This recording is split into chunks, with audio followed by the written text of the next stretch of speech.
मित्रांनो, लग्नानंतर होईलच प्रेम मालिकेच्या पुढील भागामध्ये आपल्याला खूपच धमाकेदार भारी असा ट्विस्ट पाहायला मिळणार आहे। तर मालिकेमध्ये आपण सगळ्यांनी बघितलंच आहे की वसुंधरा आणि रम्या आता दोघी जीव आणि नंदिनीने लपवलेलं सगळं खोटं सगळ्यांसमोर सांगत असतात आणि ते सगळे ऐकून घरातील सगळ्यांच्या तर पायाखालची जमीन सरकलेली असते। जीव नंदिनी खूप घाबरून गेलेले असतात आणि आता या सगळ्यांच्या काव्याला काही त्रास होऊ नये याची सगळ्यांना भीती वाटत असते।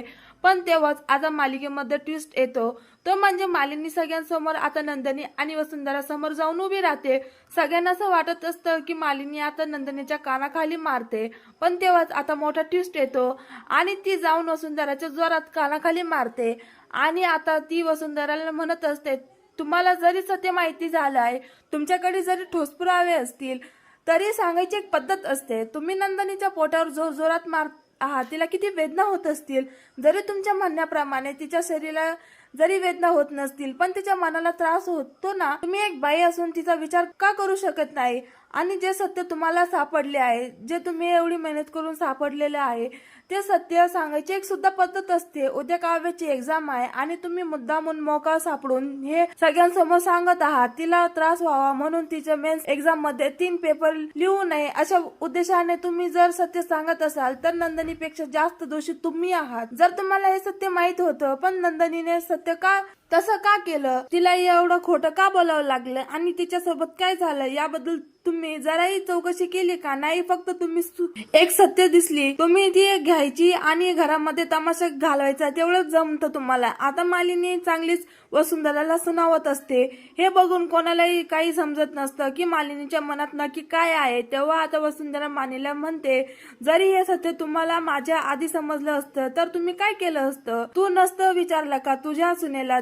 तेव्हा आता मालिनी म्हणते, हे सत्य मला तुमच्या अगोदर माहिती आहे। मी नंदनची सख्खी आई नसली तरी तिच्यावर आईसारखी माया करते आणि लेकराच्या मनामध्ये कधी काय चालू असतं ते त्यांच्या डोळ्यामध्ये समजतं आणि ते मी बघितलं आहे आणि मला सगळं माहिती आहे। ज्यामुळे जे तुम्हाला आता समजले ते मला खूप दिवसांआधीच माहित होतं। मी एक बाई आहे आणि दुसऱ्या बाईचं दुःख समजू शकते। तेव्हा आता नंदिनी आणि जीवन लगेच मालिनीला म्हणतात, आई तुला हे कधी कळालं आणि तू आम्हाला काही बोलली सुद्धा नाही, तू आम्हाला विचारलं देखील नाही। तेव्हा आता मालिनी म्हणते, आता जी मी मागे आजारी पडले होते ना, तुमचं हे सगळं बघून पडले होते, त्या दिवशी मी तुमच्या रूम मध्ये आले होते, त्यावेळेस मी माझ्या हातामध्ये ती फाईल बघितली होती। तेव्हा ती फाईल माझ्या हातात बघून तू खूप घाबरून गेला होता। त्यानंतर मी तुझ्या खोट्या पोटाबद्दलही विचारलं होतं, तेव्हाही तू घाबरला होता आणि हे सगळं मला थोडं वेगळं वाटलं म्हणून मी नंतर तुमच्या दोघी घरामध्ये नसताना तुमच्या रूम मध्ये आली होते आणि तेव्हाच मला ती सरोगसीची फाईल देखील दिसली होती आणि त्यानंतर मात्र मला सगळं खरं समजलं होतं। पण मला हे समजलं नाही की तुम्ही आमच्यापासून हे लपवत का आहात? तेव्हा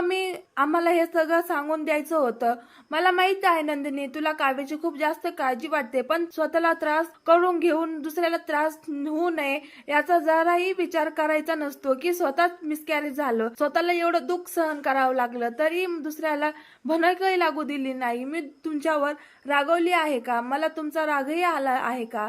आणि वाईटही जास्त वाटत नाही की तुम्ही आमच्यापासून सत्य लपवलं, पण हे लपवण्यामागे तेवढंच ठोस कारण आहे, पण वाईट तर वाटणारच ना मग। तेव्हा आता जीवा आणि नंदिनी दोघे मालिनीच्या पाया पडतात आणि म्हणतात, खरंच आई चुकलं आमचं, माफ करा आम्हाला आणि तुम्ही आम्हाला एवढं समजून घेतलं, तुम्ही बेस्ट आई आहात असं म्हणत आता नंदिनी लगेच मालिनीला मायेने मिठी मारते आणि खूप जास्त रडत असते। तेव्हा आता मालिनी तिला समजून घेते आणि नंतर काव्यही नंदिनी दोघांचंही म्हणणं पटलेलं असतं। त्यामुळे आता काव्य सगळ्यांतून सावरते आणि ज्या प्रकारे वसुंधरा आणि रम्याला जो धमाका करायचा होता ना, तो होतच नाही। पुन्हा एकदा ज्या प्रकारे गुरुजी म्हटले होते की वादळ येणार आणि पण कोणत्या नजरेने बघतो ते जास्त महत्वाचं आहे, जी नजर मालिनीने वापरली ती सगळ्यात भारी होती असं मला तरी वाटतं। तुम्हाला काय वाटतं तर कमेंट करून नक्की सांगा आणि चॅनलला सबस्क्राईब करा।